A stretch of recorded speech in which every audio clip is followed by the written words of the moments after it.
Welcome to the AI Research Roundup. I'm Alex. Today we're looking at a paper from the Hugging Face Trending List, published on January 2nd, 2026, just 4 days ago.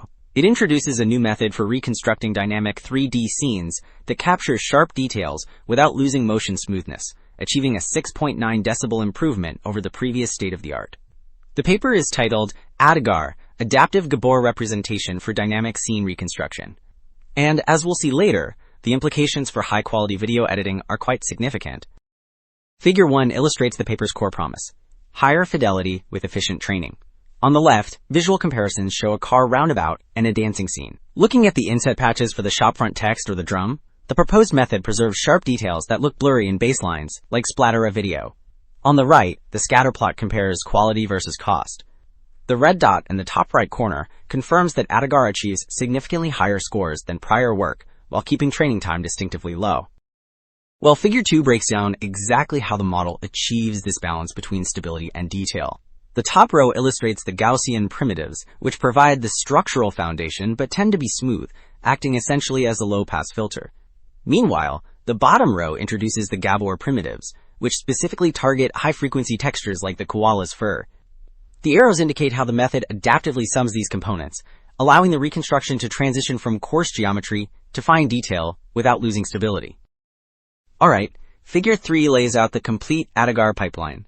On the far left, the input stage takes more than just video frames.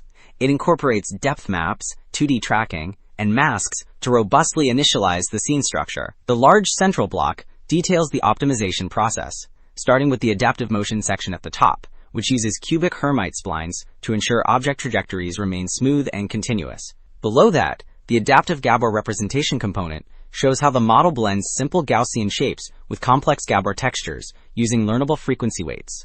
To keep this motion physically plausible, the loss function panel on the right adds curvature regularization to prevent shaky artifacts.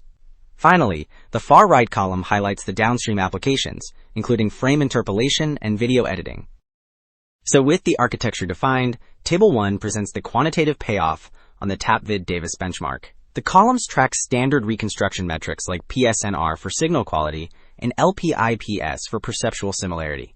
While strong baselines like Splatter A video, highlighted in orange, reach a PSNR of about 29, the proposed method jumps significantly ahead. The bottom row shows AdaGaR achieving nearly 35.5 decibels. That is a massive 6.9 decibel lead, confirming that the frequency adaptive approach captures far more detail than existing explicit models. Figure 5 provides the visual proof corresponding to those high scores. Here, the rows compare the reconstruction quality against baselines like County DF and Splatter of Video across different dynamic scenes. Focus on the vintage race car in the second row. While the competitor models blur the complex wheel spokes, the proposed method in the third column maintains sharp, distinct edges. This precision extends to organic textures too, such as the camel's tail in the bottom row, which is preserved with high fidelity compared to the oversmoothed results to the left.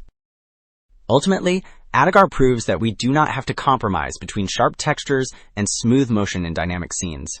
By fusing adaptive Gabor primitives with curvature regularized splines, the framework sets a new benchmark for fidelity. This advancement could enable far more realistic video editing and virtual reality experiences. That's it for this episode of the AI Research Roundup. I'm Alex. Thanks for listening.